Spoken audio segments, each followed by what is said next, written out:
Okay, so this is going to start with me talking for a little bit. Thank you all for coming. My name's Brian Fable. I'm Executive Director here at the Lander Chamber of Commerce. I've been back in this role now for about 5 months. And that's been a lot of talking with people like you, kind of hearing what's going on. And we wanted to put this together, connect you all with the candidates, hear from them, but also we want to be able to respect and reflect the things that we're hearing from you, which is the business community. There have been a number of different mayoral discussions, and for that reason, we're not going to ask those same questions. Our goal here is to ask a different set of questions. We want to really represent the business community with these questions. We're going to annoy and piss some people off. There will be people that say, your questions were too easy. There will be other people that say, your questions weren't hard enough. There'll be other people that say, you went too hard.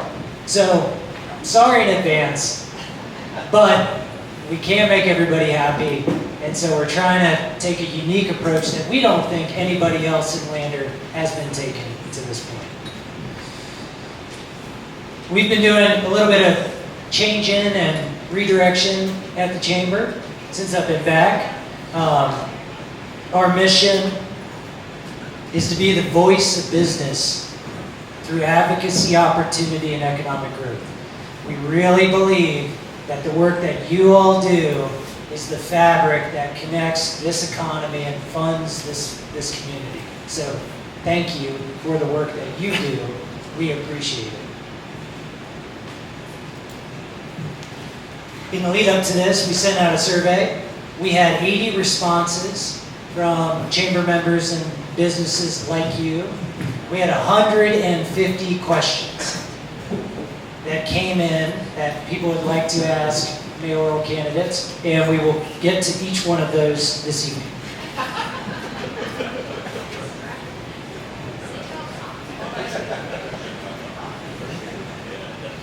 Get to bed at 1 a.m. No, just kidding. Our plan is to do about 40 minutes of facilitated, moderated Q&A. Then we'll open it up for questions that you all might have. Try to be succinct. Make it a question that everybody can answer. And I get to hold the microphone. Finally, a couple of thank yous before we begin. First, to the candidates. Please join me in welcoming them. They took time out of their day. They put their name in the hat. They want to make Lander a better place, and for that, we want to say thank you.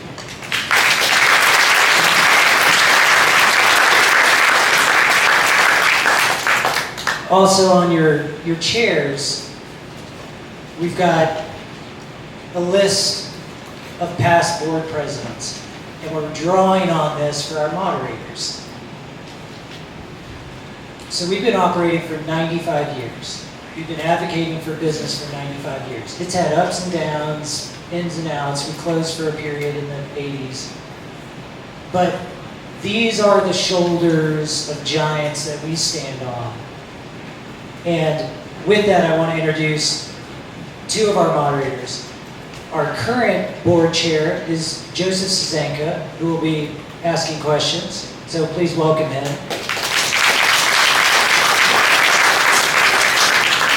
And then also Joe Kenney, who is a board member, a past board president. His father was a board president. And I just want to say, Joe and I, we went back and forth. He's got the gift of gab. He was the voice of Lander with Coffee Time. And it is an honor to have him on the stage asking questions today as well. So please join me.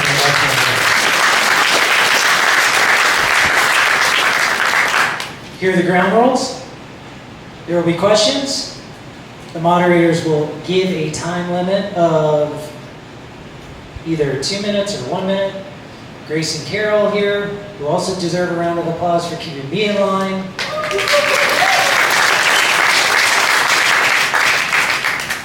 They will hold up a yellow card. It's like in soccer. You watch the World Cup, you get a yellow card. That's the 20-second warning. Then there's the red card. It's like, you're out of here. That's your time's expired. And then the moderators are like the referees, and they'll say, you're done.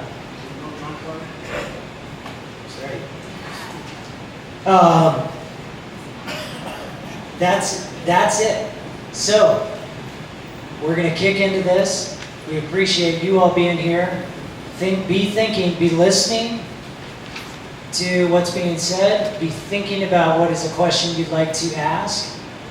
And with that, I'm going to turn it over to Joseph and Joe. Just kidding. Apparently, I'm asking the first question. Candidates, please describe your roots and connection to Lander. And this is a 1-minute question, and we'll start with that. I'm a long lifetime member of Lander. We have roots in South Pass. If you're ever up there, you can see our name in a couple places. I worked for 41 years here in Lander as a police officer. I had to retire due to medical issues, and during my retirement I got to watching the council and the mayors and what's going on in the city, and I decided to throw my hat in at this point. 20 plus years of supervisory experience. I trained most of the chiefs during my career when they started out, and I have strong institutional knowledge. Worked with prior mayors and councils. I attended many council meetings to represent the Lander Police Department. I understand other department budgets and stuff because I had to sit in department head meetings during this time. I made budgets, I ran budgets, I applied for grants. See if I can figure this out. Yay! Hi, my name is Michelle Motherway, and I was born and raised in Lander, both sides, my mother's side and my father's side. I arrived in Lander in the 60s at the beginning of U.S. Steel. We started the business Mr. D's during that time, and I am a proud third-generation business owner. Third-generation businesses almost always fail. There's a 96% failure rate for third-generation businesses in America, and we are on our fourth generation now. So I am proud to be a hard worker. I'm proud to be a Lander person, and I'm proud to work hard for this town and for our business and for Fremont County.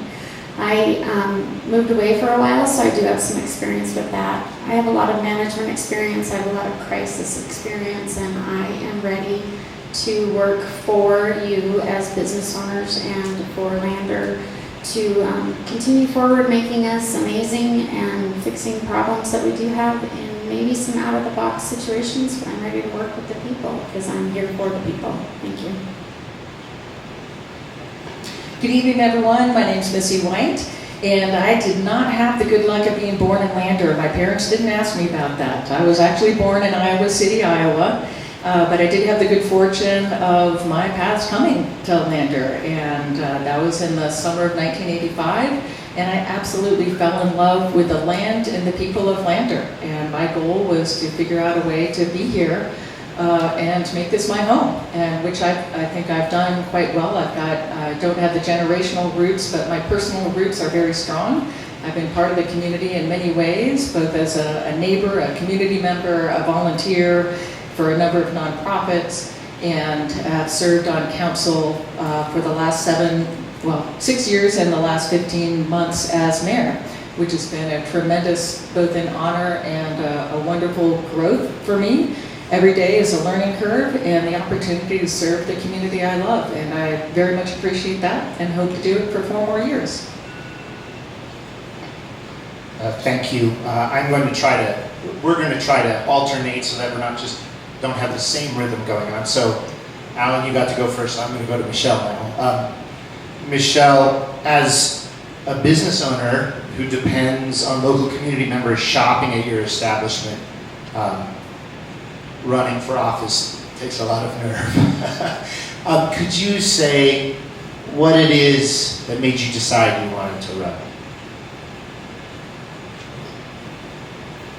It was a family decision, and that's one of the things. It was a decision to separate a little bit. My grandfather, Mr. Dussel, ran for politics, and it was one of the things that I wanted to do and aspired to do was run for politics. I feel like I'm a helper of people. I'm a people person. Used to be a paramedic, and I help people in that way. Now I'm a grocery store. I sell groceries to people to help them. I do a lot of different volunteer work. What brought me to this point to run for mayor as opposed to any other political position was honestly dealing with the city's lack of respect for my business. The city's wanted to butt into my business, specifically with Title II, which revolves around the sale of alcohol. And what the city's decision, well, the council and the interim mayor's decision, and the chief of police's decision to write this bill scared me to death. It was putting my business in a position that I could lose my business. It was putting the government overstepping into my business, and it scared me and it scared us. And I decided at that point that I was done. I was like, I'm going to go ahead and put my name on the list, because if I'm feeling this way, I know people in this room are feeling that way. That we just need some change. We need somebody that is a business person that understands the meaning of a dollar, and I do know that. And a person that is willing to listen, and a person that has signed the front or the back of paychecks, not just the front of paychecks, not just the back of paychecks. But really going through Title II and working closely with the council members. I see Councilman Cassidy and Councilman Hahn here today, and I'd like to thank both of them. They worked incredibly hard with me to make a title something that is survivable, which I'm not sure we really necessarily like for our businesses, but that was the catalyst. Thank you, Michelle. Missy, I realize you with your colleagues actually are running for mayor for the first time, but with a little bit of a record, so I suspect when you have conversations with folks, they have a lot on their minds than they might otherwise. So as you've been campaigning for mayor, what are some of the things you're hearing from the public? Well, that's a remarkably broad. I assume you mean about me and my candidacy for that. Thank you. Great question. So a number of things. And that one, it's great to have conversations with folks from all points of view, from all walks of life. It's incredibly illuminating and always an opportunity for feedback. And so I hear generally very positive things, which I appreciate. Folks are appreciative that I have that background of multiple years of understanding how municipal government works, what it can and can't do, the processes that are required in order to be fiscally prudent. Folks appreciate that I have a very fiscally conservative point of view, while also trying to make whatever improvements we can for Lander. Folks have also been really appreciative of the work that we've done over the last several years to finally get in the place where we can be doing these projects that are so important to all of you in the room and all residents of Lander. Unfortunately, it did take a lot of time to be able to have the data to be able to make informed decisions about what are the highest value projects to be doing, but we're doing those projects big and small, whether it's redoing Lincoln Street to putting new grills in the park so that families can enjoy their time outside.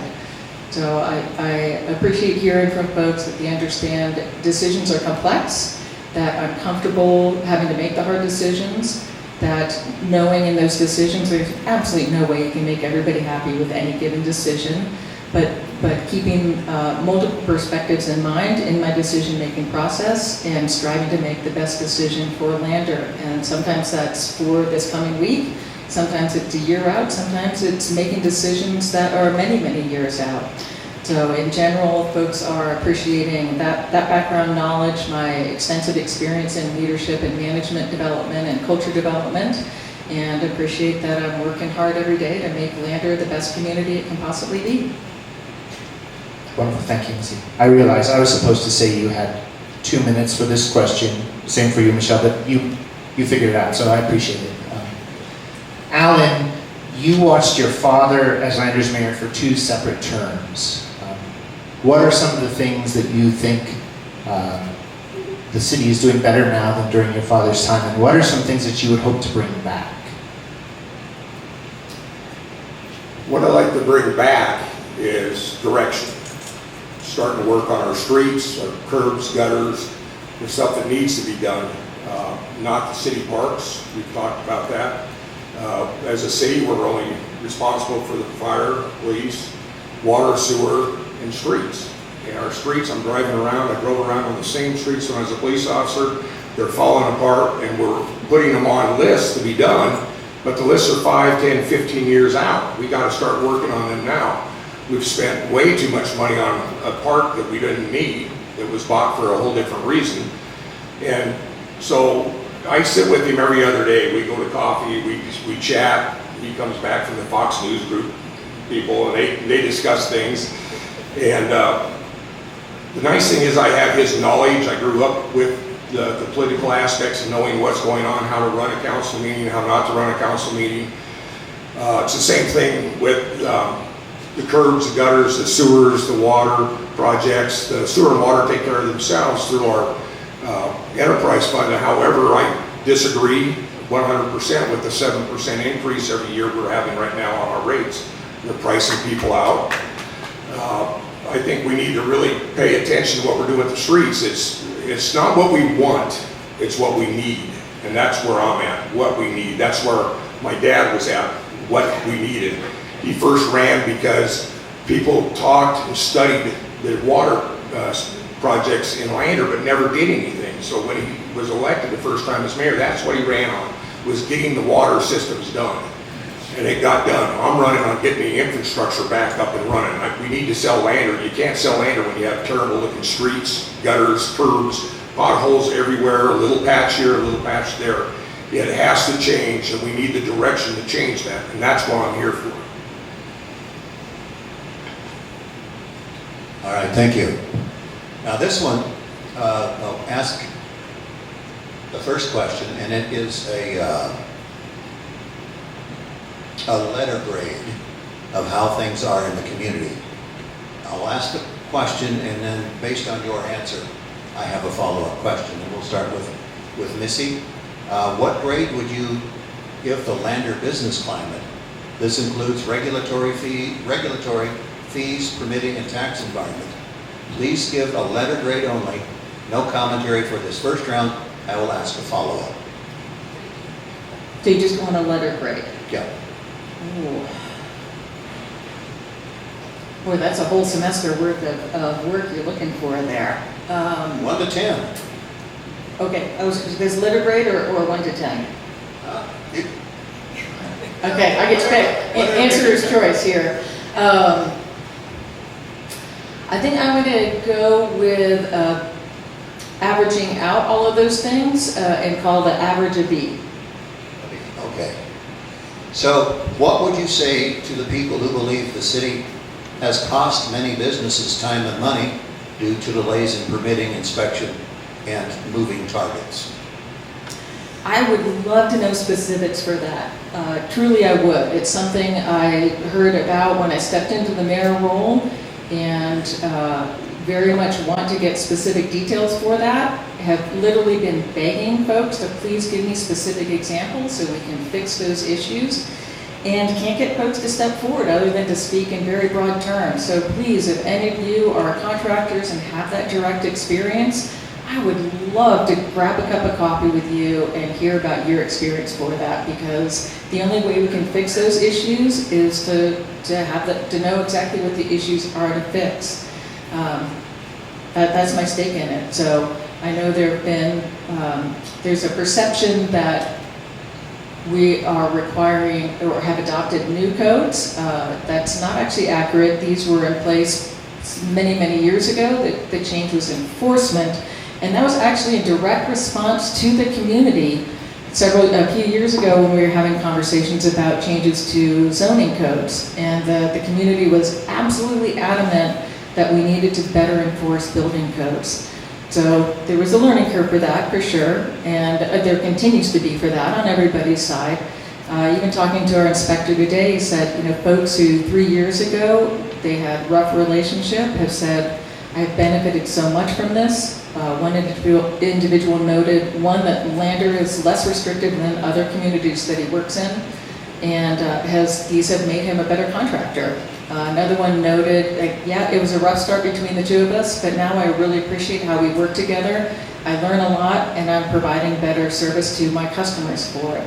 So again, if there's things we can do in the permitting process, we are moving to an online format that I hope will make that one way of making it quicker. But please, get in touch with me. Let me know how we can make it better. Thank you, Missy. Michelle, you want me to ask a question again? Yes, please. Okay.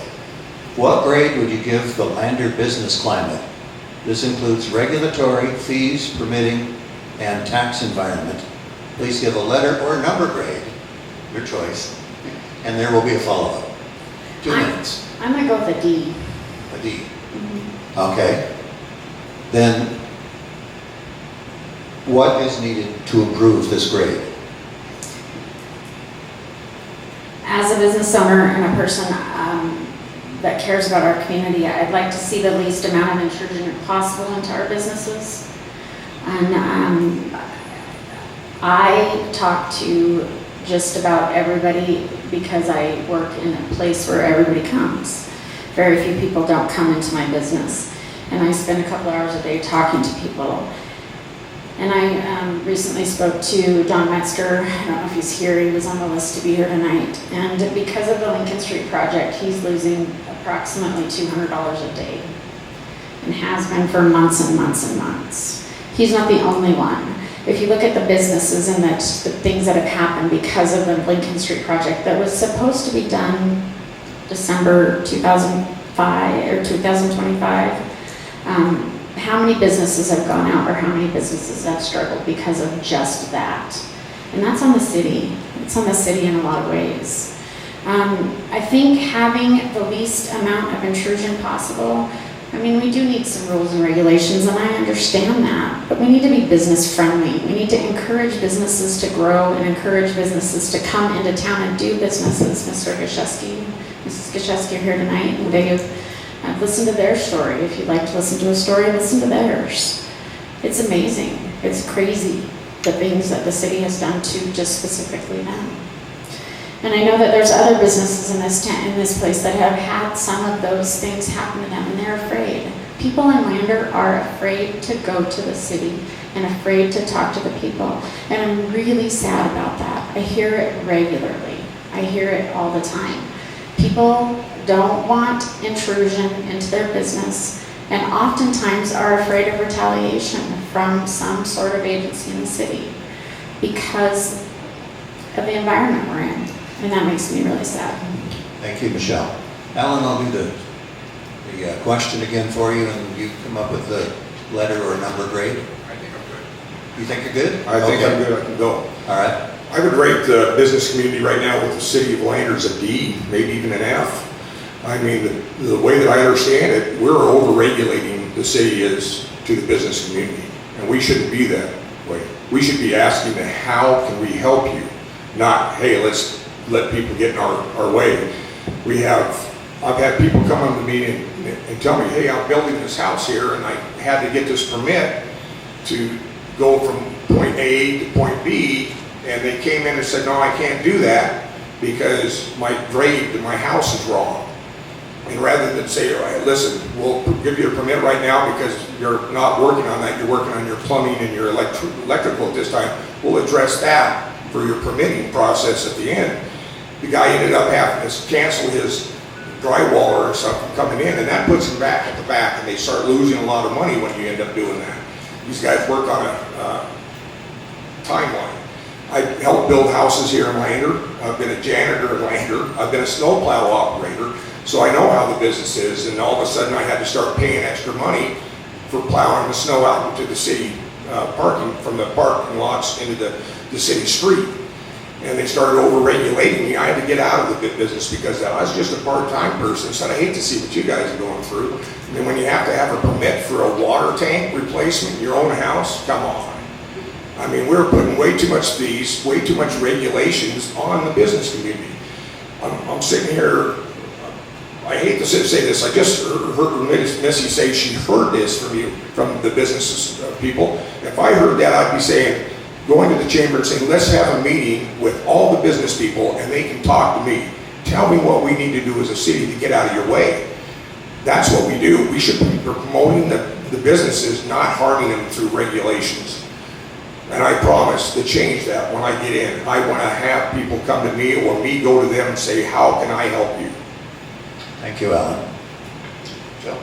Yes, so Alan, I'm going to ask a follow-up question, which asks us all to be a little more specific about what we might do, right? So I think there is the perception or the reality of an adversarial relationship between the city and the business community. If you think that's an actual adversarial relationship, what would you do to change it? And if you think it's a perceived adversarial relationship, how would you go about changing the perception? Well, the way that I would do it is you can fix it through fees, through codes, permitting, all sorts of different things that the city has, regulations. I can't give people money. That's not the place of the city, but I can help you out on streamlining the permitting processes, how we can do things, zonings for different sizes of houses and types of houses. I mean, the whole thing, and I can't really say, you know, if you have to have a meeting with the people. And if they're saying that, hey, you know, we're having difficulty in this area, and we can't get around it, we just need to explain it to them. Sometimes people don't understand what we need to do for regulations. But, you know, if you don't know it, how can you fix it? And we have to know what's going on. And obviously right now we don't know what's going on. We need to step up to the business community. You're the ones that make this community. And we can help through the infrastructure. Okay, thanks, Alan. Missy, I'm going to come back to you.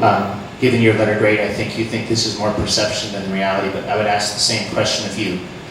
If it is a perception, how would you go around changing that perception? Sorry. No, I wouldn't say, for me, the B letter grade was a broader, not just talking about the permitting process. Fair enough. Yeah, thank you. I totally, again, I understand this. In fact, very early on, in stepping into the mayor role, started working with the chamber to address this specific issue. Encouraged, at that time, it was Mr. Sweeney as the executive director.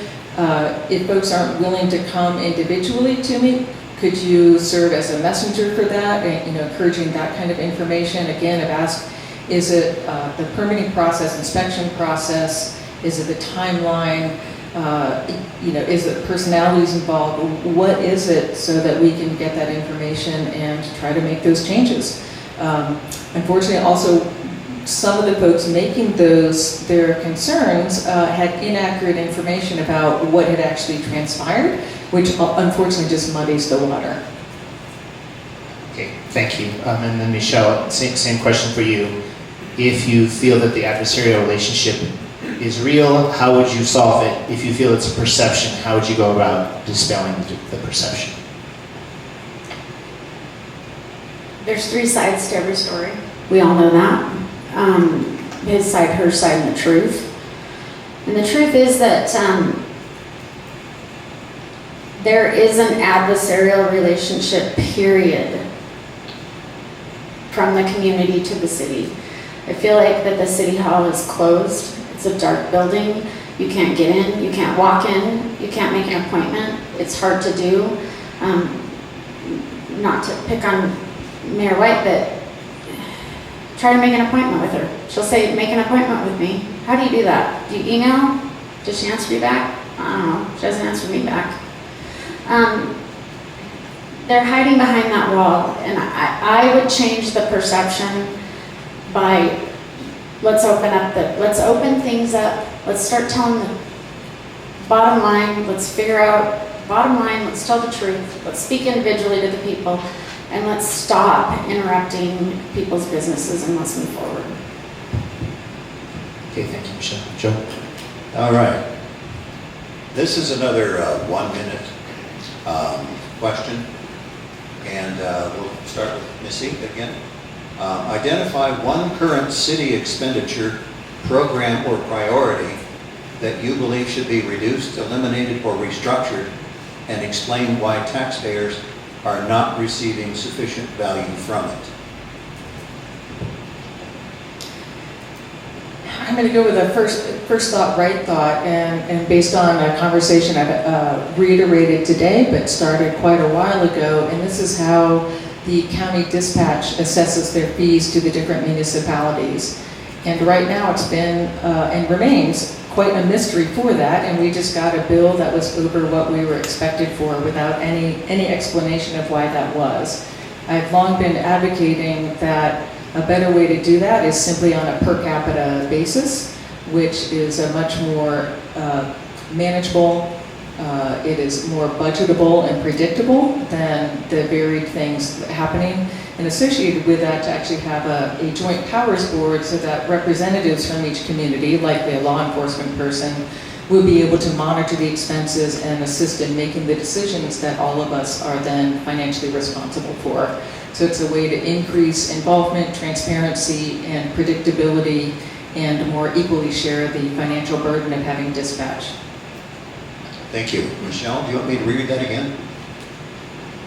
I believe I know my answer. Okay. So I'm just going to jump right in.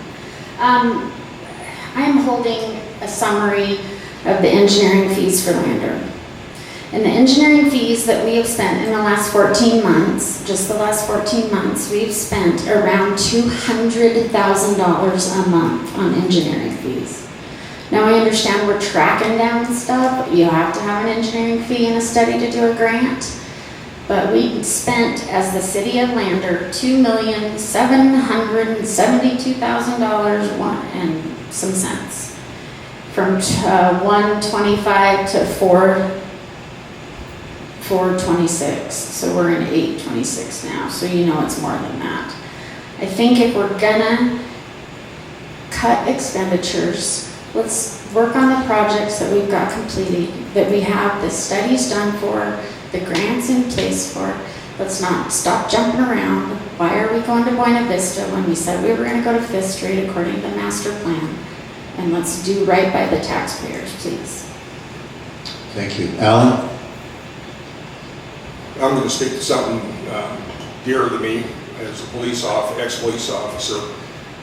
We just signed an agreement, I believe, for $60,000 a year for cameras for the police department. I do believe we just purchased new ones, from my information, 1.5 to 2 years ago. It comes out to $300,000 over a 5-year period. During this time, we're not even talking storage, from what I understand. If anybody understands the storage, it's huge. It'll make that cost a heck of a lot more. But I want to know why we need new cameras after 1.5 to 2 years. We were living 10 years on our stuff, even longer. And it seems like we have a champagne budget right now, and everybody just needs to buy what they want. New optics for all our guns. We don't need the optics. I was a firearms instructor for 30 years. They recommend against it, and we're doing a lot of spending. We need to be real careful on how we're spending our money to give us the biggest bang for our bucks. Thank you. Michelle, I'm going to come back to you. This is a 2-minute question. We'll give you a little more time this time. That was a couple of 1-minute questions in a row. Starting with you, Michelle. What is one professional decision or vote that you would like to have back or redo, and what it taught you, and for you in particular, if you could speak from your past leadership business roles? I don't know that I understand that. What vote? Well, it wouldn't be a vote in your case. Sorry, this is, when we get back around to Missy, that might make a little more sense. But one professional decision you've made, kind of that you'd like to have back and what it has taught you. Wow. Okay, so a decision that I've made that I'd like to have back. How many are there? But I also I only want one, actually. Yeah, I know. And I don't know that I can narrow it down to one, but what I can say about decisions that I've made, they've led me to this exact moment today. every decision that I've made has been God-led, and every decision I've made has been with the blessing of my family and my friend group, and for the betterment of my employees or the people that work with me. I have made mistakes and will continue to make mistakes because I'm human. But to make a decision that I would want back would not lead me to right here. I think that had been accepted to a master's program in England, and I chose probably in the late 90s to not go ahead and go and get my master's degree. And that decision has led me to right here, because I would have moved to England and I would have moved and become an archaeologist, and that would have changed the trajectory of my life. And I'm happy that I didn't make that decision now, because it does let me be here, and it does put me in a position to be a strong leader, and it puts me in a position to serve my community and serve Fremont County, and I'm happy about that. So I think any decision that you make, there's a good and a bad, but if you look at the good, sometimes a closed door is the best thing that can happen to you. Great, thank you, Michelle. Alan, would be the same for you. What's a professional decision that you've made that you'd like to have back or redo, and what has it taught you? I gotta go along with what Michelle says. Every decision you make is what makes you a person and where you've learned from. And I look back and, yeah, I've made some stupid decisions, but in the long run, it's made me a better person. I've had to live through it, work through it, and it helps me when I was dealing with the public a lot to express, hey, listen, I've been there, done that, and this is where you need to go. As for probably the dumbest decision I made is my first retirement. I had 27 years in, and I retired and became the animal control officer, code enforcement officer for the city of Lander at that point. And if I'd have stuck around, Mayor Wolf told me I'd have been chief. I would have been the next pick. But since I had retired, he didn't want to have me as a police chief. And that was probably my biggest dream, was to be a police chief. But you know what? Out of everything I did, I can look back at the people that I trained, the people that I dealt with in Lander, and I loved it. I really miss dealing with the public. I mean, I used to drive around and I'd see somebody walking the streets, I'd just pull over and start talking to them. I'm a people person. I'm just like my dad. I love to talk to people. I love to know their histories. And when I'd go up to City Park, I'd talk with the tourists up there and hand out brochures of Sinks Canyon to our Forest Service and talk to them about the different lakes that they could go visit. I tried to keep them here one extra day. You know, and I'd go back up the next day, I'd see them there. Hey, did you go? Oh yeah, the Sinks was amazing. Couldn't believe it. Went out to Sacagawea's grave. I mean, that's the stuff that I used to do. But like I said, I look back, and it really, the only decision that I could look back on is my first retirement. Other than that, I think it taught me a lot. Thank you, Alan. And then Missy, if you could narrow your focus for that same question down to something that's connected to your time in office. Okay, although I do want to say a similar idea of our good judgment often comes from bad decisions, only if you have the humility and willingness to review that and think about it and learn from it and grow from it. So I think that similar to Alan and Michelle, that makes us who we are if we're smart enough to learn from our bad decisions. I think, let's see, I'm thinking back to time with the LIFT committee. So this was the Lander improvements for tomorrow. So how the city allocated the 3/4 cent economic development tax. And there were a few decisions there that I wish I had made stronger on that. And a lot of that is in response to feedback from folks like you about how the funding allocation and what businesses could get them and how we manage that. And I felt really strong that we needed to have continued refinement before we continued to allocate funds. And I had a hard time getting the rest of council to go along with that idea. But in my opinion, there were still shortcomings in the evaluation process and the requirements and the reporting process that were not as rigorous as what I thought was appropriate, especially with taxpayer dollars. and wish that I had been more vocal with fellow council members about why we needed to continue to pause and continue to refine the process before we renewed that process again. So that would be my big one. Thanks, Missy. All right, well, we'll just keep you on the hot seat here this time, Missy, because it follows up with a comment you made. Again, I got the other two-parter, another one.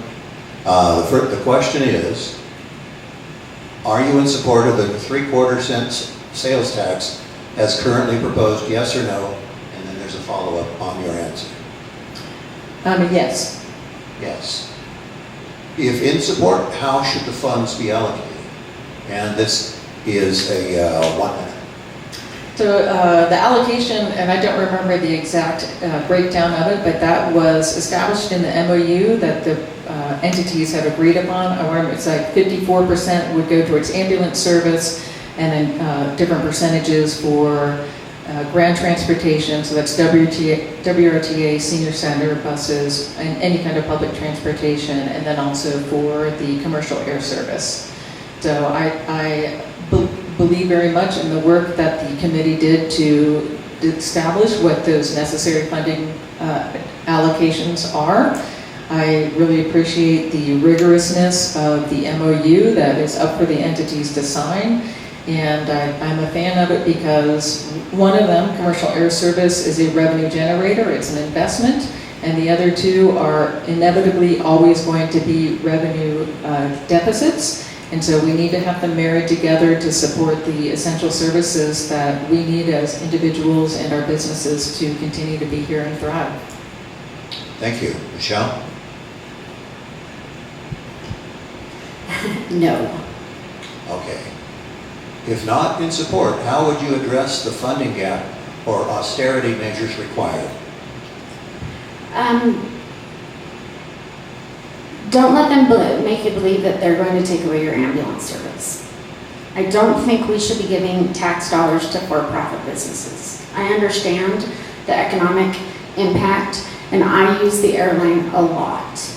I fly out of Riverton quite regularly for fun and adventure, and also for medical reasons, and I think that's very important to keep doing that. Lumping all three of them together with public transportation, which that's a whole long conversation.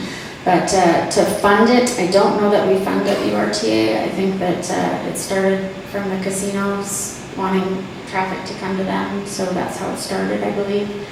The ambulance service is not going to go away. It is a for-profit business. I would like to know why AMR left.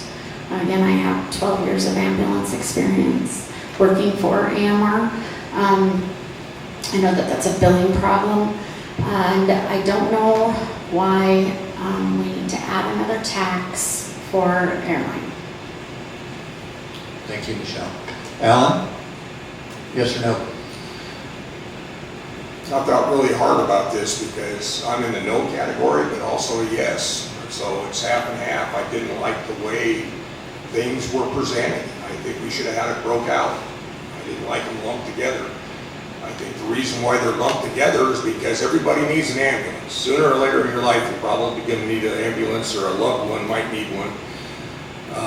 And they'll be there for you, hopefully. But when you start pulling at your heartstrings with the airport and the transportation, that's why they lumped them with the ambulance. Where I'm a no on the thing is the fact that it's not fully funding the ambulance. And when I heard that, I about fell out of the chair. I think if you're going to ask for a tax and fund it, let's fund it 100% if you can. Airports, I've had numerous arguments with my dad, with the Fox News Group, people on the stuff. Yes, we do need an airport because it does bring people in. It brings it back and forth. Construction people over in Riverton, there was a good article recently, but I guess, I hate to see us losing $2 million a year on a program that we're going to have to end up funding. All right, thank you. Joseph? Yeah. So, Alan, let's stay with you. In kind of the early months of Brian's return to the chamber, the topic of Brent Berg and Senator Larson's questions regarding who can vote in Lander municipal elections and how it affects the representation of those who pay taxes is a thing that came up. I somewhat shamefacedly admit I knew nothing about that. So I'm going to ask questions about it. So what do you think about the current structure, and how would you go about ensuring that citizens that live just out of town but have businesses in town and pay taxes, sale and property taxes, do not feel disenfranchised? Well, I misspoke at the first forum. I was informed by certain individuals that there was no way that we could allow people to give us value at the city to vote. I found out later I misspoke. I put that on my page that I misspoke, so I up on it. I think they should have. I mean, if you're giving value to the city through taxpayers' dollars and everything, I think you should have a right to vote. With that being said, we're gonna have to sit down. We can form a chapter from either a chapter or a charter, and we can get the people in. But how do you say who can vote and who can't vote? Is it all the people that live in Fremont County? Because we do have some people that live out of state that have properties here in Lander. So it'd be really hard, I think, if we got everybody together and say, okay, where's the parameters at? Where can we go? Is it going to be a distance? Is it going to be Fremont County? If you live in Riverton, do you get a vote in both Riverton and Lander? I see that as kind of a problem. But I would be for sitting down and having a really serious conversation. I think if you add value to the city, I think you should have a voice with the city. Thank you. Missy, could we come down to here with that same question? Would you like me to state it, or do you? No, I'm good, thanks. Okay, thanks. So, yeah, a really interesting question, and I understand the interest of folks, and probably many of you in the room about that. And it does pose a lot of questions about how would that be managed. So is it a requirement of, if you have a partial share of a business, do you have to be a majority owner? What if it's a couple and they both have 50%? Does that mean neither of them get to do it? Who would verify business ownership? That's not something that the Secretary of State does right now. That would have to fall to the city government to expand what they're doing, which then also can make that a privacy concern, because any documents submitted to the city are then in the public domain, and that might not be something that folks want. There are questions about if you own multiple properties, does that mean you get to vote multiple times? Same thing with the question of proximity. Is it within a certain distance of Lander? What if they're a foreign national? Well, that would exclude it, but someone who does not live within the state, but lives, has business here in town. There's a whole lot of questions there that really need to be parsed out to figure out how to do that in a way that's fair and equitable and appropriate and can be managed appropriately. So, interesting question. I don't have all the answers for it for sure. Those are just some of the things that come to my mind about how it would need to be better defined so that it can be allocated or something that can be done appropriately for that. I think another question, though, that needs to be asked is, and I hear this from the other side of the coin, is there's plenty of houses in town. Why don't those folks move into town? Are they trying to have their cake and eat it too? And I'd love to hear that conversation from folks as well. So that, once again, it's a question where there's no easy answer, and whatever the decision is, it's not going to make somebody happy. For sure. So, but that's the challenge of being in municipal government. If you're not comfortable making tough decisions, you shouldn't be there. Thank you. Michelle? I look in the second row here. 700 block of Main Street. I own almost all of it. The other part of it is right back here somewhere, 700 block of Main Street. Mrs. Schaefer, 600 block of Main Street. Ms. Robeson, 400 block of Main Street. None of those people live in Lander. I see a whole lot of people around here that own brick and mortar buildings that do not live in Lander, and I would love for them to have a say in city government. We're not reinventing the wheel. Riverton does this. Let's just copy what they do. It's not hard, and it shouldn't be an obstacle. It should be welcomed in our government to everybody that has a business or however it is defined, with wonderful conversation with our council, to make it okay for I keep seeing all these people that don't live in town that own businesses here. You should have a say in what happens in town. It just is that simple. And it's not complicated, it's not complex. It shouldn't be that you have to give up our home property, to move into town, to vote. You own a business here. My family is a huge revenue bringer. The Pyre Propane, Savage Shop are a huge revenue business. It should be easy, and it is easy. We just need to sit down and do it. You do the work. And I'm happy to be one of the people that has had this conversation with Mr. Berg and Brian and many other people for quite a while now, and I'm very much in support of doing the work to make this happen so business owners can vote in Lander. I think there's actually, and this maybe need to be fact checked, but I believe there's 4 businesses on Main Street that are owned by people that can vote in Lander. Thank you, Michelle. Joe? Okay. We'll start with Missy on this question, and this is a 1-minute answer. Back in May, the council heard the Title II liquor ordinance, which had a big impact on local businesses. There was no public comment allowed on third reading when it passed. Missy, you were there. How did that feel to you? Well, there wasn't public comment at that particular meeting. There had been substantial public comment in previous meetings, and it was by far the most engaged with the business community of any ordinance that I think Lander has had, certainly in any recent history. In my time on council, and potentially, well, I can't speak to forever, but a high level of conversation for that. And overall, I think what we did was we actually strengthened protections for the business owners. What we saw and what led to the Title II revision was that there was not a fair and equitable and well-defined path for when a business became problematic. There was not appropriate due process in place for the business owners, and both of those have been rectified in that process, as well as clarifying, which even a lot of established business owners didn't realize, their existing obligations to the state, the city's responsibility in managing the liquor license, and all of that was better educated and explained and better codified for everyone's protection. Michelle? Will you read it again? Yes. Whispering. Back in May, the council heard the Title II liquor ordinance, which had a big impact on local businesses. There was no public comment allowed on third reading when it passed. How did that feel to you? And do you believe they met appropriate public review standards? I do not. I believe that on a third reading, Robert's rules dictate that there should be public comment, and there was not. So if there were not going to be public comment, according to Robert's rules on the third reading, it should have been moved to the next business or to the next regular council meeting instead of approached during a business meeting.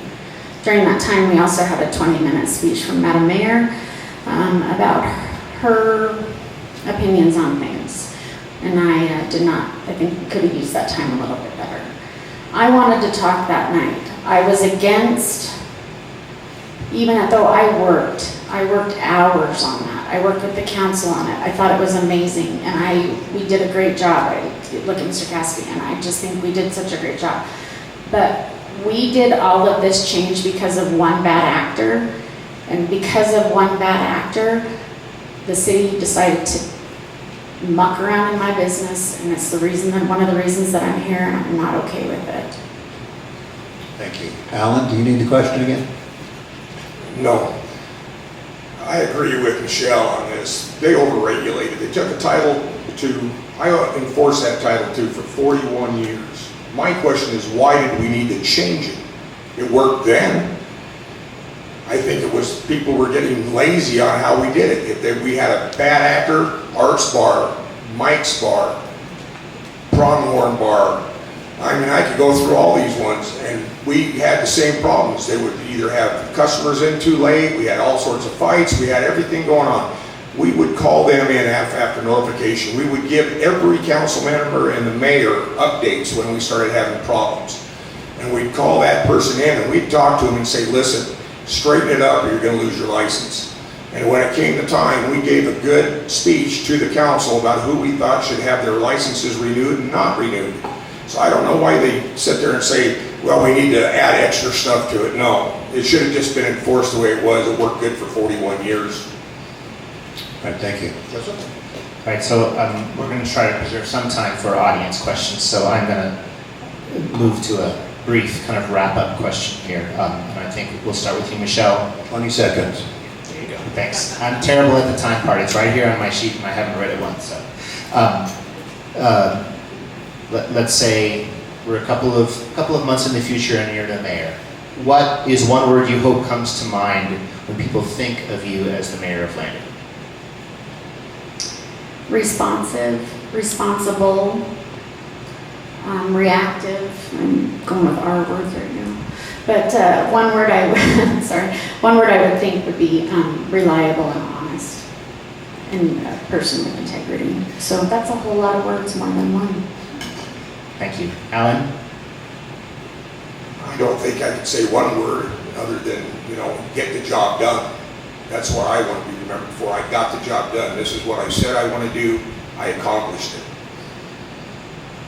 Thank you. And then Missy, one word that comes to mind when people think of you as the mayor of Lander. Okay, I'm following the not using one word. I'll allow it. I think be hardworking and dedicated and servant leadership to the whole of Lander community for today, tomorrow, and years to come. Thank you.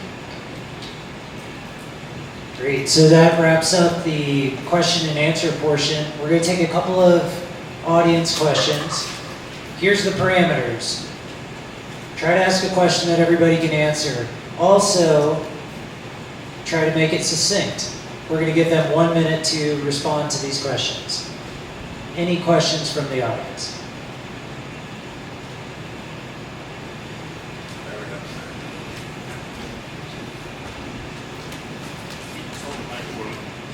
All right, residents and business owners have raised. Oh yeah, Shane or Shambo. So residents and business owners have raised concerns about project overruns, rising taxes, utility rates, employee compensation, and lack of transparency in city spending. If elected mayor, will you commit to publicly reporting project budget timelines, change orders, cost overruns, tying leadership pay increase to measurable performance, and reduce spending before seeking new taxes and utility rate increases? What will you do in your first year as mayor to restore public confidence, and how will residents be able to measure whether you've succeeded? Let's start with Michelle. Yes. Sorry. Mr. Archambault and I have had long conversations recently, and I appreciate him. I think that voter confidence and business confidence has to just be regained by, one, opening up City Hall, having the ability to come and talk with the mayor, being accessible, not having to make an appointment. Come and find me, I'm easy to find. I'll give you my cell phone number, you can text me, I'll text you back, or email me, I'll email you back. Sometimes I may not know the answer, but I will find out. I think in the first year I want to do those things. I think that I look at spending, $6 million, $7 million in studies and surveys and engineering fees. The city needs to know where their money's going, and we need to absolutely tell the public what we're spending our tax dollars on. People don't know that it's not their dollar, it's your dollar. We'll go to Missy. Great question, I appreciate that, and I would love to have a one-on-one with you to go more in depth about that, or anyone here for that. So some of the things you ask about are already in the public forum, change orders, budgets, when we have overrides, all of that is addressed in council meetings. That's really important. Even if it's a minor increase in a contract, that has to be done in the public meeting in front of everybody. Our budgets are available online. We're happy to have conversations with you about anything and how things are spent. I think there's a lot of confusion about, so property tax is not our responsibility. That is set at state level, and Ms. Bird's responsibility is simply to enforce that. The utility rate increase is so that we can leverage the grant and loan dollars so that we don't have to increase our utility rates even more. And I hate that we have to raise our rates to do that, even the 7%. I've been a huge advocate for having our low income discount support for folks and encourage folks to continue sharing that. I don't want to price folks out of Lander.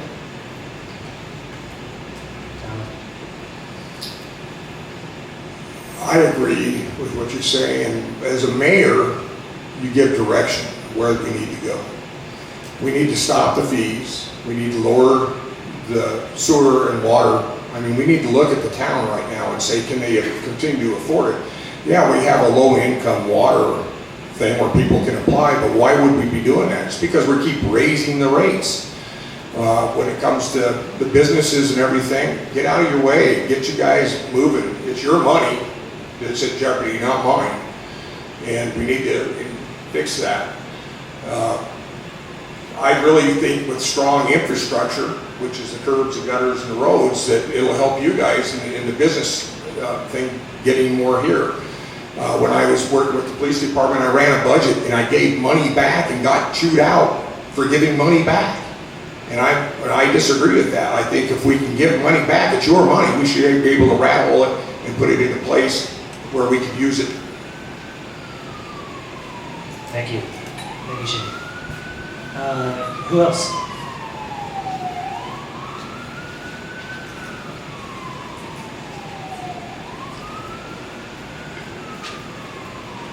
Paula?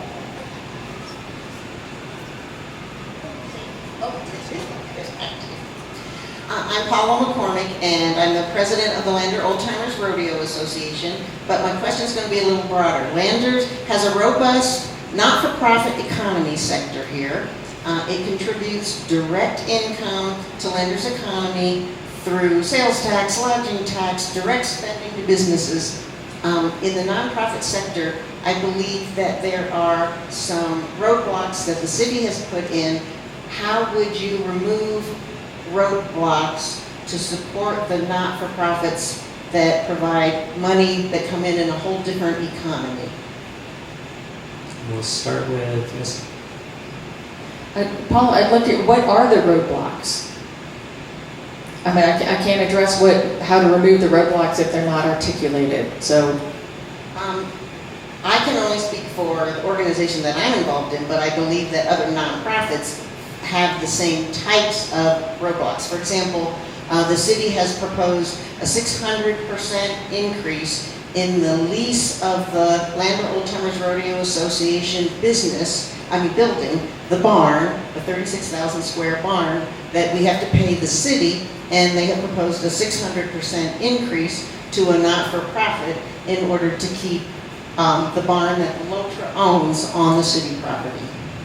Yeah, thank you for being specific about that. And that's a unique position. And I will also note that was addressed at Lotra for the idea of, again, wanting to be fair and equitable across any private buildings that are on public land. It's a weird situation, and if we had that decision now, we would choose not to do that. It's an awkward thing to do. And so, again, one of the things that's incumbent upon us in municipal government is treating all residents the same, all businesses the same. And in doing that, that would be the fee increase that would be comparable to the other buildings that are privately owned on public land. But again, we recognize the financial impact that was going to be impossible for Lotra to do, and we're looking at alternatives. And I think that is, again, an appropriate response and a kind response from the government to do. Thank you. Alan? The businesses are different. I mean, you've got nonprofits here, and my wife who works for the county, and Julie's her boss, we've had conversations about the rodeo arena and everything, and I think the city is putting too much on the plate for the rodeo association or Lotra. I think the city, I've listened to them talk and discuss about the community center. Well, we can't hold the county's Christmas party there because we have to pay a huge amount of money. I'm just like, we need to be more friendly. We need to be more understanding. Not everybody has this. I watched the Rodeo Association, all the steer wrestling going on and the roping that goes on up there. Almost every week, they're bringing money into town. And here we are saying, hey, you have to come up with 600% more to live here, to be able to do that. That's not right for a nonprofit or for anybody, period. Thank you. Michelle? I see MJ back there. I'm not sure if there's 205 or 240 nonprofits, and little less. There she. I'm like pointing over here. She's saying a little less. So nonprofits in Lander, and each one of them is different, and each one of them brings something different to the table. And Missy says that she wants to make everything the same for everybody, and my definition of same and fair is different from hers. My definition of fair is that everyone gets a t-shirt, but you get to wear the size that fits you. So let's have the conversations based on what fits you. So what's right for LOTRA will not be right for the 200 other nonprofits in town. And we need to look at that, each one individually, and I'm willing to put in the time. I'm willing to, I have MJ's cell phone number. She is happy to talk to me. And if you don't know who she is one of our nonprofit gurus here in town. You should meet her. But I would love to continue to do that and make Lander have more rodeos. We need more cowboys. Thank you. Who else?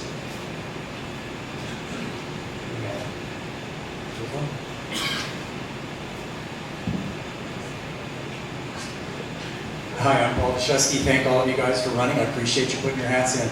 Question for you. Do you think it's the responsibility of the city to help bring new businesses to Lander and support economic development? And if so, how much of the city's budget should be directed towards that goal? Great, we'll start with that one. I don't think it's the city's responsibility to hand money to anybody. It's private at that point. But we can do it through strong infrastructures. We can do it through good streets, good parks, curbs and gutters. I mean, you hear me say the same thing. Also, get with the chamber. The chambers are business people. Work through them. Find out what you guys need to push your money into town. I mean, I understand there's a lot of stuff going on, but we need to really improve so we don't lose our brain drain, which is the young people leaving town. We need to have some good businesses that can keep them here and pay them a good wage. I mean, $75,000 right now to average for the house that you buy at $350,000 in Lander. So you're talking probably a double commitment, husband, wife, boyfriend, girlfriend, whatever it is. The city does not do anything with money other than get out of your way, zoning, help you guys out through permitting processes and everything else, and fees. Thank you. Michelle? No tax dollars for private businesses. Yes, the city should be a part of the conversation to bring new businesses in. We need to be part of the conversation to bring new businesses in, and we need to be business friendly. So when a new business wants to come in, we have, I believe, I'm not sure if Missy will know the exact number, but there's a bunch of money sitting on a grant for curbs and gutters that Regine got recently to help businesses come into Lander, and I think it's $500,000 about. There is also $1 million left in the half-cent sales tax. It needs to be spent fiscally responsibly. It was not in the beginning. So I've actually spoken with Mr. Cassidy, Councilman Cassidy, about this. Let's come up with some different ways to make the city better, use those responsibly so that it's good for the town, not just for one business entity, but it is ultimately part of the city's responsibility to make businesses, make it a business-friendly place. Thank you. Missy?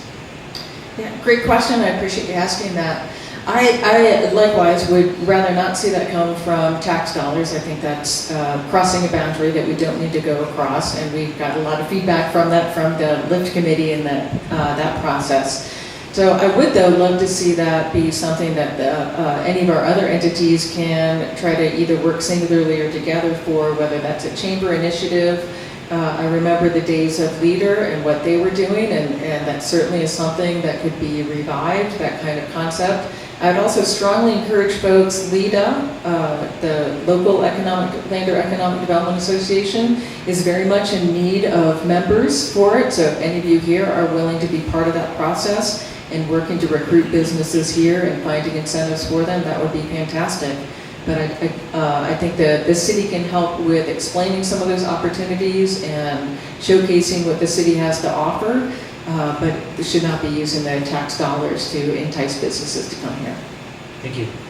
Ron, I stepped right over you before. Hi, my name is Ron Hansen. Again, thank you all three for stepping up to the plate.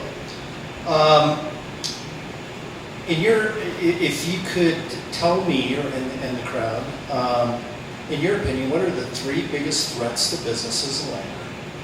And then conversely, what are the three opportunities for business in Lander? And how would you as mayor either set the stage to minimize those risks or capture those opportunities? Thank you. Thank you. Missy, we'll start with you. Well, certainly the prevalence of online shopping is a hard one, and that's changed our business environment substantially. When I was first in Lander, the businesses on Main Street were very different than what we have now, and a lot of that has come from the online retail environment. So absolutely, that is a hard one. Certainly seeing right now that sufficient workforce is another challenge for folks. One, certainly not only the numbers, but being able to pay for the housing environment that we have in Lander is another thing that is making it challenging. And the housing overall that has been a number one issue for chamber members for a couple of years now, the lack of sufficient housing and cost of housing. So in terms of opportunities, I think one of the things we need to focus on is recruiting more remote workers to Lander for that reason. So every paycheck is a primary dollar event for their external dollars to come to town. It doesn't require trying to find a large workforce and housing for that workforce. And I think that's a way we can grow our economy and our business environment with minimum impact to the negative impacts of that. Thank you. Alan, we'll go to you. I'd have to say pretty close to the same thing. Right now, it's the overregulation of a lot of our policies within the city's causing problems with the businesses. We need to clear that up and get out of the way and let them, it's their money that they're investing. We shouldn't have any say on that. Our workforce, yes, it does dwindle. We have a lot of family-owned businesses here at Lander, and the kids stay here, but there's been a couple of them that have left that, kind of put the businesses in jeopardy of losing. The housing, I just spoke about it, is definitely an issue, but you really can't do a lot about the housing unless we can free up some land for people to build smaller housing, some low-income apartment complexes, different things. As for the support, we can use a lot of the infrastructure, make sure we have a good, strong infrastructure. This helps aid people. Thank you. Michelle. Three biggest threats. I got job openings. Wyoming workforce just released their statistics today, and our unemployment rate has not changed, and our people coming into Lander looking for jobs has gone down. And we are an aging society in Wyoming because our young people don't stay here. That's one of the biggest challenges we have.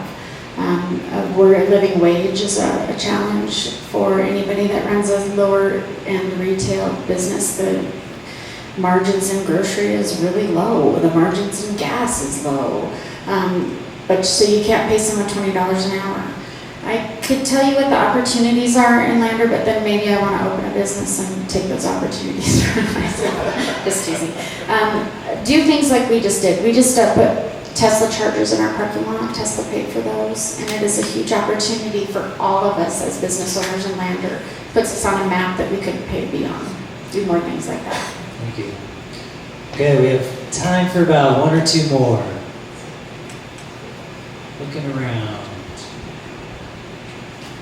Chad, and we'll come over to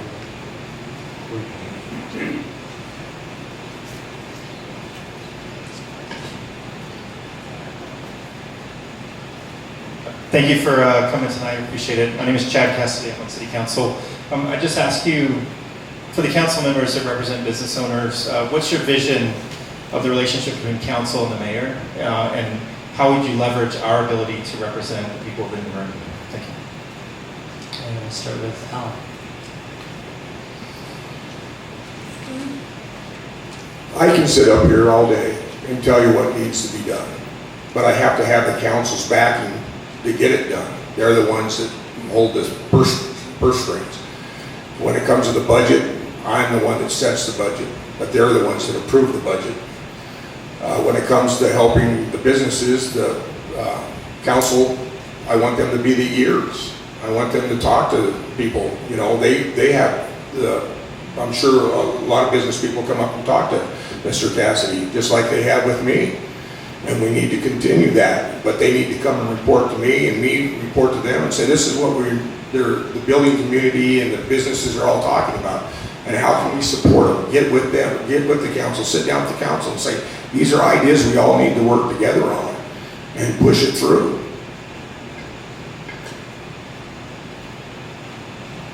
Michelle. I'm like, oh, where'd it go?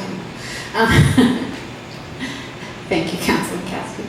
I think that, the job of the mayor is to be the manager, and the manager of the city, and the manager of the city of the people, and I have a lot of management experience, and I know how to manage people.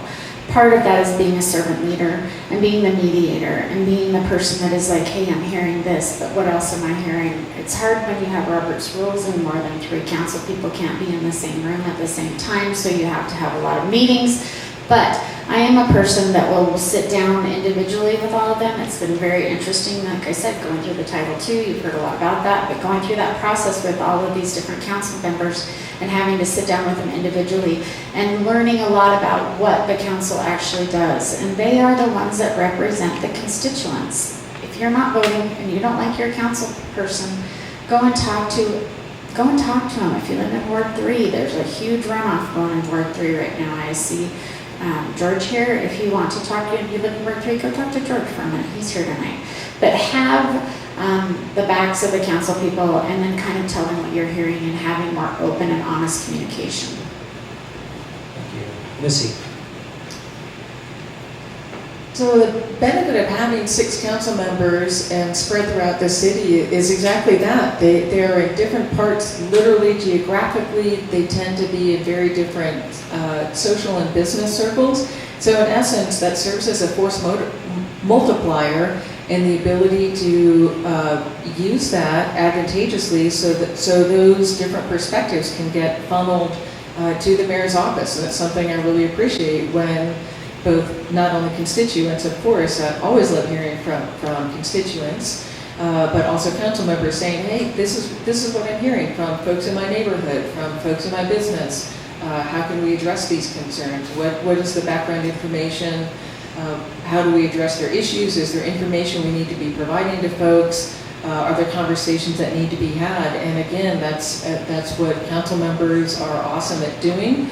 And it's incredibly helpful because again, I'm only one person, and being able to have multiple eyes and ears in the community working both ways is an incredible advantage, and I very much appreciate it.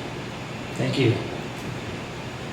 My name is Janelle Hahn. My question to all of you is, do you feel that the city should continue paying through the general fund and the enterprise fund for the new Paposia Park? And we'll start with Michelle. The parking lot to nowhere. If you have not gone out and looked at the Paposia Park, we are spending a whole lot of money, $500,000 right now, putting in curb, gutter, and parking with 8 lights for a parking lot for a park that may or may not get developed. If I am the mayor, it is one of the things that we want, which will be X'd off the list, because there's things that we definitely need before that. Like, let's talk about the lights. There's 8 lights, maybe more, on the parking lot out there. Go look at it. It's very interesting. Why can we not use those lights and fix our softball field lights? Like, why are we, I just have a lot of questions. I ask why a lot, and when I'm asking why, it's because I don't understand the decisions that are being made. And as the mayor, I will continue to ask why a lot, and I want to know why we're doing this. Why are we spending money on a park when we have so many other things that need to be done first? Missy? I'm going to look at that a different way. So as business owners, if you had the opportunity to increase your overall assets by, 1.6 million and only pay about a third of that cost, would you be interested in that? I'm guessing most of you would. And that's essentially what we're doing here. So it's not actually the park that we're paying the money for. What we're looking at is there was a grant opportunity that was specifically for a project like that in a neighborhood with specific demographics that could only be used for pavement, curb and gutter and underlying infrastructure to a public facility. So we took advantage of that. I think that's the kind of business move that most of y'all would do when you have an opportunity to leverage and build your assets. It's a smart way to go, and that's what we've done. We don't actually know that it will be a full 200,000 from each of those two department budgets, so general fund and enterprise fund for that. But again, that's developing that, and likewise when City Park was gifted to the city, no one thought it was needed, but by God, it sure is a gem now. Thank you. Alan? No, if I'm mayor, every work that's going on down there will stop immediately. I was involved in some of the discussions in department head meetings, and that was purchased for flood mitigation. Everybody's talking about flood mitigation here in Lander. That was purchased so we could have an overflow. And now we're spending 200,000 out of the enterprise fund, 200,000 out of our general 1% for the infrastructure on this. No, it could go someplace else. We have a lot of great parks. Let's keep the money going to the parks. We don't need any fishing ponds that has been being discussed up in City Park. We just need to keep where we're at, status quo, use the money where it needs to go, and that's in our infrastructure and helping through economic development. I'd even kicked around the thing about maybe making that zone it into a small cottage zone area for some housing. I mean, we could do a lot of stuff. I am totally against that. Nobody looks at grants and says, what's the back-end cost? Well, the back-end cost is maintenance, mowing, electricity, sewer and water, and all the other stuff that goes in there. Thank you. Thank you. Okay.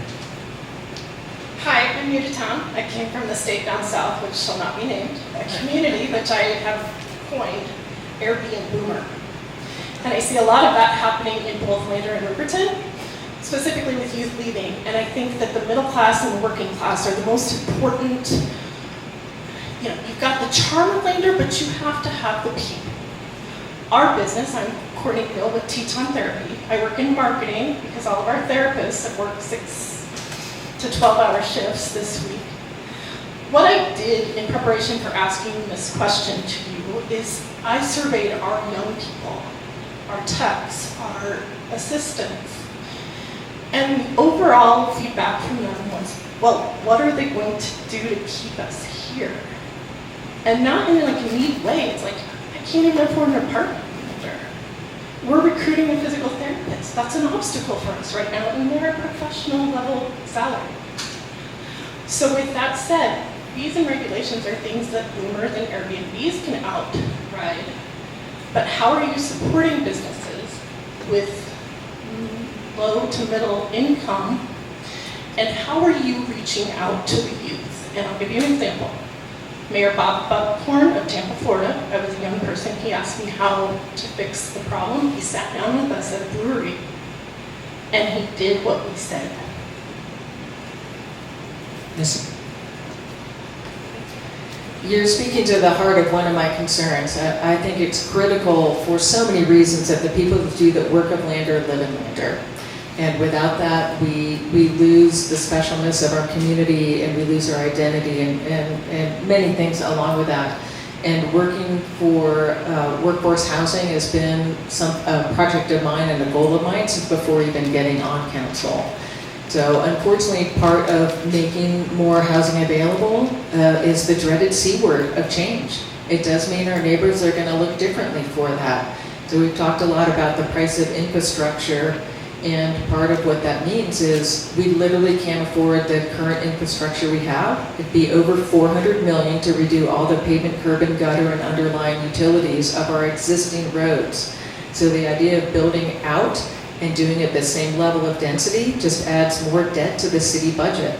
So part of that is we have to start developing in different ways with, I hate to say it, the other bad word, the D word of slightly denser, so that we can have a sufficient tax base to maintain those things and lower priced houses.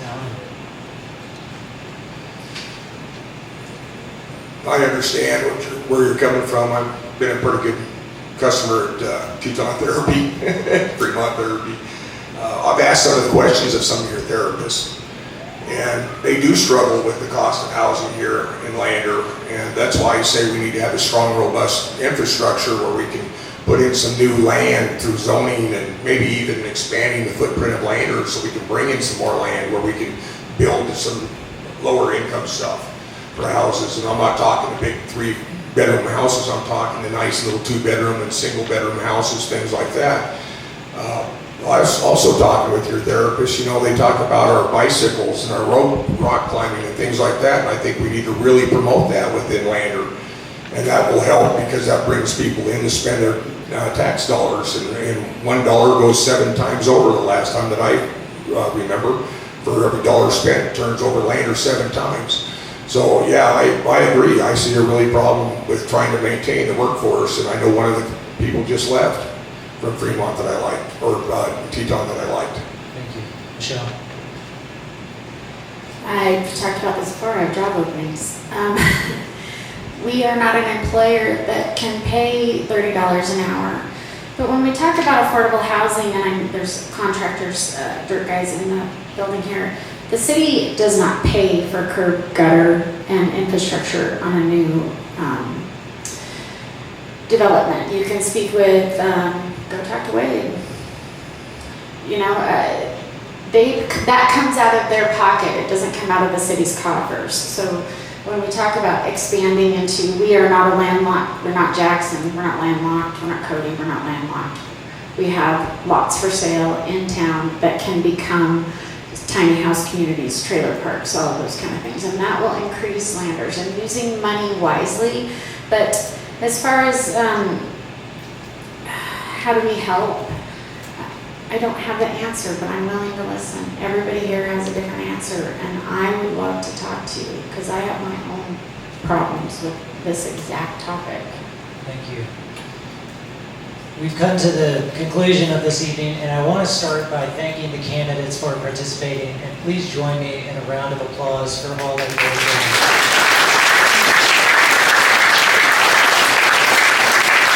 Obviously, we could not get to all the issues tonight. This conversation is going to continue. We as the chamber are going to be having additional things to bring together candidates and all of you, the business community. A couple of things I did want to say before we all go. One, we had a number of sponsors come to us and support us. What was unique about this event is they did it anonymously. So thank you to you in the room who have helped us offset the cost of this. There was one that wanted recognition, which was M4 Services, and wanted to say in the future, as we continue to do these things, we rely on the support of all of you. So thank you so much.